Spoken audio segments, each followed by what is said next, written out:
Seberat apapun masalahmu saat ini, pada akhirnya akan selesai juga. Bila kemarin aja kamu bisa melewatinya, maka hari ini pun kamu pasti bisa melaluinya. Coba inget-inget lagi deh, sudah berapa banyak badai besar yang udah kamu lalui, hingga tanpa sadar ternyata kamu udah bertahan sejauh ini. Terima kasih ya, udah mau berjuang terus melanjutkan hidup ini. Berat emang rasanya, tapi teruslah bertahan karena besok pasti akan ada kabar baik. Jadi tetap semangat buat kamu yang lagi berjuang. Selamat nonton dan selamat beristirahat.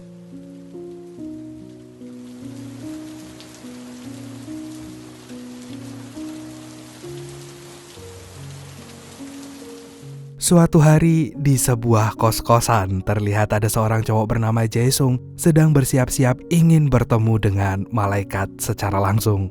Akibat dirinya selalu aja gagal mewujudkan mimpinya menjadi seorang artis, hingga membuatnya kini terlilit banyak hutang. Bahkan Jaesung sering kucing-kucingan dengan ibu kos gara-gara menunggak uang sewa selama berbulan-bulan. Jaesung merasa hidupnya sangat tertinggal jauh dari teman-temannya yang udah memiliki banyak pencapaian.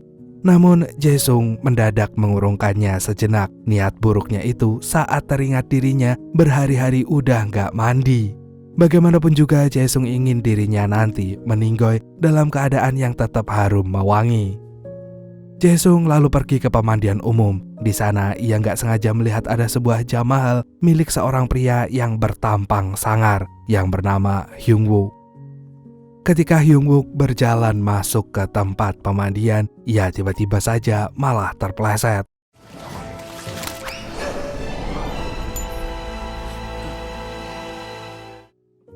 Jaesung lalu mendekati Hyungwook yang sudah pingsan. Tadinya Jaesung ingin mengembalikan kunci loker Hyungwook, tapi yang terjadi kemudian Jaesung malah menukar kunci loker mereka berdua. Gak lama dari itu para medis datang dan membawa Hyungwook pergi ke rumah sakit. Jaesung pun bergegas membuka loker Hyungwook. Ia lantas mengambil semua barang Hyungwook untuk setidaknya 1 hari aja merasakan hidup enak. Kini penampilan Jaesung sudah berubah seperti seorang CEO muda.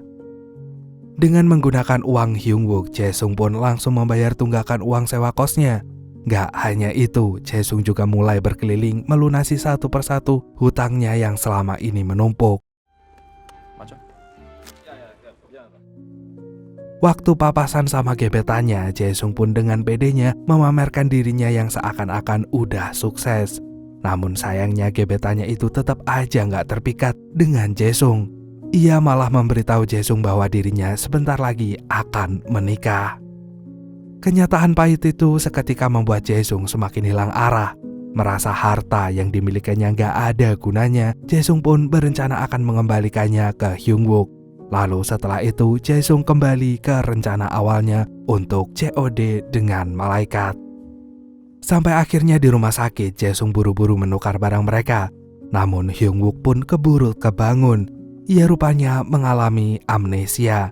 Dikarenakan yang ditemukan di loker adalah barang-barang milik Jaesung, Hyungwook pun mengira dirinya bernama Jaesung.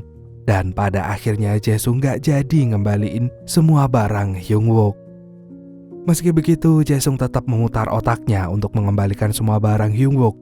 Ia lalu pergi ke apartemen Hyungwook dengan harapan bisa mengembalikannya melalui keluarga Hyungwook.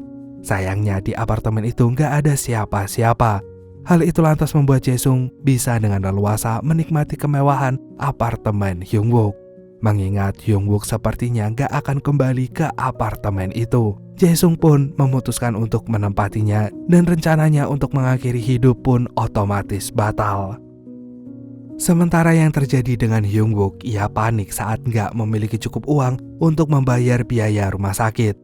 Di tengah kepanikan itu datanglah seorang paramedis bernama Rina yang tadi membawa Hyungwook ke rumah sakit. Melihat Hyungwook kesulitan, ia segera membantunya dengan meminjamkannya uang.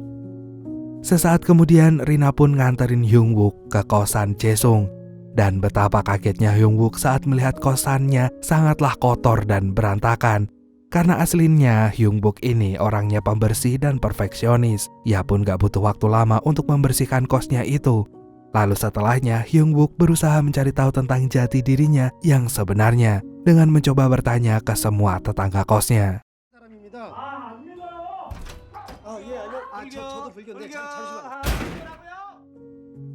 Melihat ada yang baru keluar dari kosan, Hyung Wook pun langsung menghampirinya. Tapi yang ada orang itu malah marah-marah. Dan sewaktu dirinya akan ditampol, Hyung Wook refleks membela dirinya.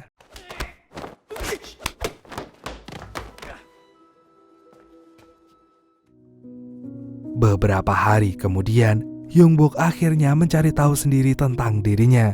Dan ternyata ia mahir dengan yang namanya menggunakan pisau. Rina yang mengetahuinya segera mengajak Hyung Wook pergi ke kedai ibunya. Di sana Rina meyakinkan ibunya untuk menerima Hyung Wook bekerja di kedai. Awalnya si ibu bersikeras menolaknya, mengingat tampang Hyung Wook serem kayak preman.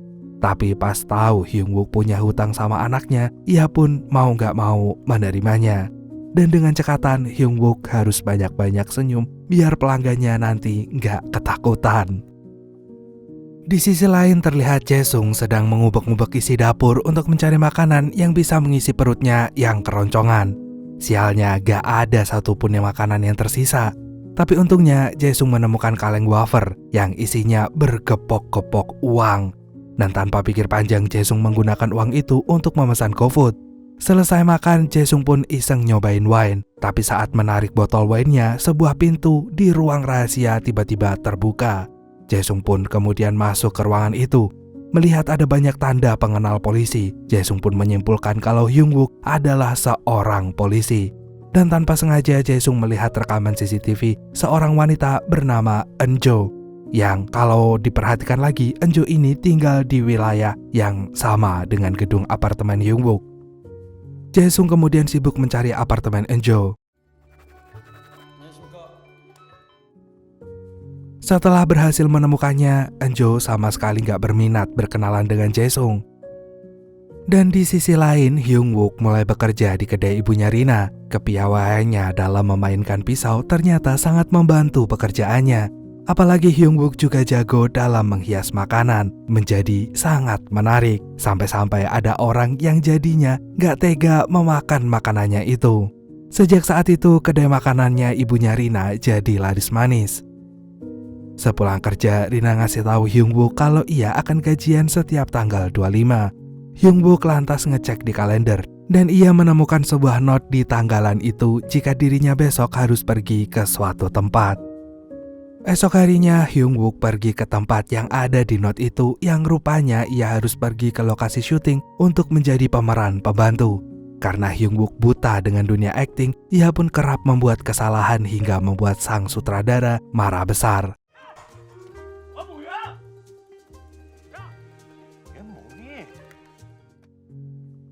Saat pembagian honor, Hyung Wook meminta ke asisten sutradara untuk melihat data dirinya. Dan benar saja di data itu ada alamat tempat tinggal keluarganya. Ia kemudian bergegas pergi ke alamat tersebut. Yang dimana ayah Jae-sung adalah seorang tukang potong rambut. Dan saat itu ia sedang ada pelanggan hingga akhirnya Hyung Wook pun harus menunggu dulu. Selama menunggu, Hyung Wook mendengar si ayah berkeluh kesah ke si pelanggan tentang hidup anaknya yang gak jelas. Baginya wajar aja bila Jae-sung gak pulang-pulang, soalnya sampai saat ini ia belum juga sukses. Mendengar itu, Hyung Wook merasa sedih dan kesedihannya semakin menjadi-jadi saat melihat kalender si ayah ada pengingat untuk mulai doa 100 hari untuk anaknya. Dengan berat hati, Hyung Wook pun pergi meninggalkan si ayah tanpa sepatah kata pun. Ia pun mulai sekarang akan bertekad belajar akting yang serius agar bisa membuat ayahnya bangga. Dan hari demi hari Hyung Wook lewati dengan belajar banyak latihan akting.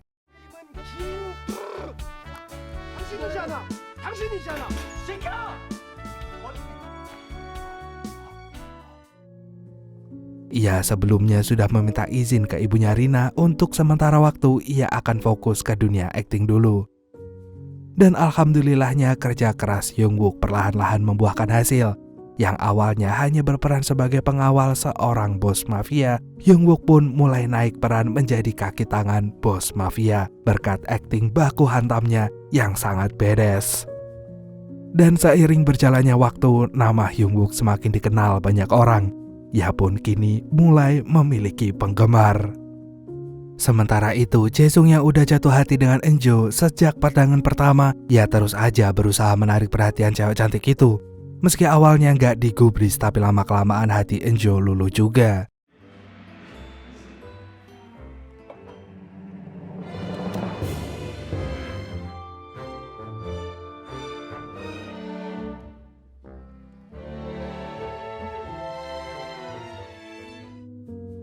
Begitupun yang terjadi dengan Hyungwook. Ia lama-lama merasa ada benih-benih cinta di hatinya untuk Rina. Dan ternyata Rina pun memiliki perasaan yang sama dengan Hyungwook. Hanya saja mereka berdua masih sama-sama malu untuk mengungkapkannya. Suatu hari, salah satu ponsel Hyungwook berdering. Jae-sung pun lantas mengangkatnya. Dalam telepon itu, Jae-sung diminta untuk bertemu dengan seseorang yang menagih janji Hyungwook tentang Eunjo. Mendengar nama Eunjo dibawa-bawa, Jae-sung akhirnya terpaksa menemui si penelpon itu sambil menutupi wajahnya dengan masker dan kacamata. Dan alangkah kagetnya Jae-sung saat mendapati kenyataan tentang identitas Hyungwook yang sebenarnya. Dia adalah seorang pembunuh bayaran, di mana si penelpon itu adalah klien Hyungwook yang meminta agar Hyungwook menghabisi nyawa Eunjo. Hal itu karena Eunjo menyimpan bukti korupsi si klien. Dan atas kejadian itu, Jae-sung pun berniat ingin melenyapkan Hyungwook dan ia diam-diam membuntuti Hyungwook dari belakang. Namun sayang aksinya itu ketahuan. Hyungwook mengira Jae-sung adalah penggemarnya. Jadi dengan senang hati ia pun memberikan tanda tangannya. Dan karena nyali Jae-sung langsung menciut, mau gak mau ia pun terpaksa membiarkan bajunya ditandatangani oleh Hyungwook. Karena rencananya gagal, Jae-sung pun memutuskan memberi apartemen baru dengan uang Hyungwook. Ia lalu ngajakin Eunjo tinggal di apartemen barunya. Ia nggak ingin Eunjo terluka sedikit pun. Dan apapun resikonya, Jae-sung bersumpah akan melindungi Eunjo yang nggak peduli walaupun mempertaruhkan nyawanya sendiri.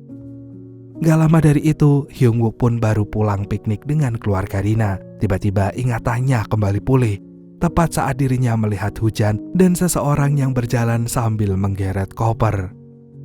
Detik itu juga Hyungwook pun kembali ke apartemennya. Dan saat melihat apartemennya berantakan seperti kandang ayam, Hyungwook yakin ada yang gak beres. Dan pas ia ngecek ponselnya ternyata dugaan itu benar. Ia lalu ngecek CCTV-nya dan di sana terlihat rekaman di mana Jae-sung dan Eunjo sama-sama meninggalkan apartemen. Ketika Hyungwook ngezoom wajah Jae-sung, ia pun teringat bahwa dirinya pernah bertemu dengan Jae-sung sebelumnya. Gak ingin rencananya berantakan, Hyungwook pun bergegas melacak keberadaan Jae-sung dan juga Eunjo. Dan singkat cerita, Hyungwook berhasil menemukan keberadaan dua bocah itu yang lagi dimabuk asmara. Dengan cepat Hyungwook menjelaskan yang sebenarnya terjadi. Rupanya Hyungwook memanglah seorang pembunuh bayaran, tapi ia nggak pernah benar-benar menjadi seorang pembunuh. Karena nyatanya Hyungwook akan menemui dulu korbannya dan menceritakan rencana pembunuhannya nanti agar si korban pura-pura mati dan kemudian mereka akan hidup dengan identitas baru. Dan begitupun yang ingin Hyungwook lakukan pada Eunjo. Namun karena Jae-sung sudah terlanjur menghancurkan rencananya, Hyungwook pun meminta Eunjo saat itu juga pergi ke luar negeri. Tapi Eunjo menolaknya. Ia akan pergi asalkan Jae-sung ikut bersamanya. Mendengar itu Jae-sung pun terharu, tapi Jae-sung gak bisa melakukannya. Ia sadar diri kalau dirinya ini hanyalah seorang pecundang yang gak punya masa depan cerah. Bahkan dia tidak punya apa-apa sekarang ini. Lagian gak ada yang peduli juga jika Jae-sung mendadak menghilang dari bumi ini. Hyungwook yang mendengarnya pun tentu merasa geram. Ia memperingati Jae-sung bahwa ia masih memiliki seorang ayah yang akan selalu sayang dan mendoakan yang terbaik untuk putranya. Lalu mereka pun merencanakan sesuatu yang besar. Karena si klien ingin mencari pembunuh bayaran yang lain, Hyungwook pun mengajukan dirinya.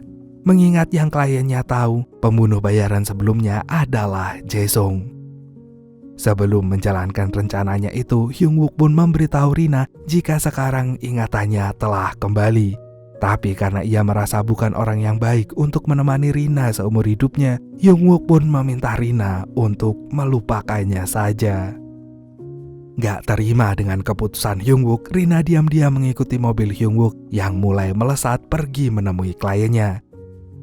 Di sebuah gedung tua, ketika para kliennya tiba, Jae-sung langsung keluar sambil menyeret Eunjo. untuk membuktikan kalau dirinya bisa memenuhi janji yang diinginkan kliennya. Dan detik itu juga Jae-sung langsung menghujam perut Eun-jo dengan pisau. Setelah itu Jae-sung pun melemparkan flash disk yang udah lama menjadi incaran kliennya itu. Gak lama kemudian Hyung-wook muncul dan tanpa banyak omong langsung menghajar Jae-sung.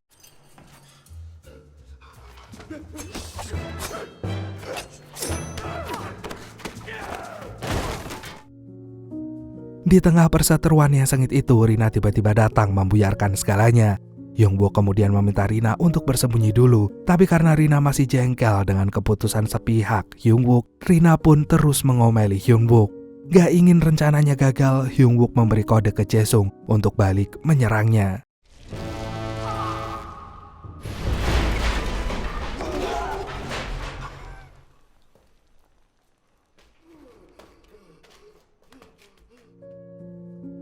Dan sesaat setelah berhasil mengelabui para kliennya, Hyung-wook langsung memberitahu Rina kalau perkelahiannya tadi dengan Jae-sung hanyalah sebuah akting.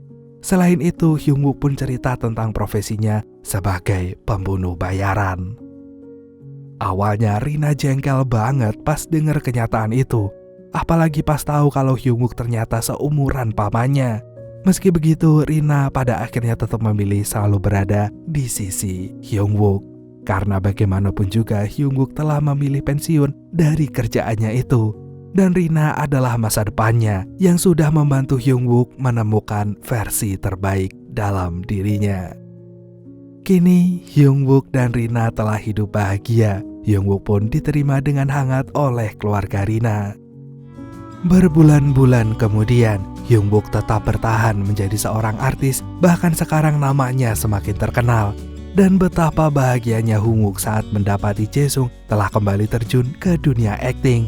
Dalam hatinya, Hyung-wook pun berjanji akan mendukung dan membantu Jae-sung sampai berhasil mewujudkan impiannya menjadi artis yang Hyung-wook ramal akan lebih hebat dari dirinya.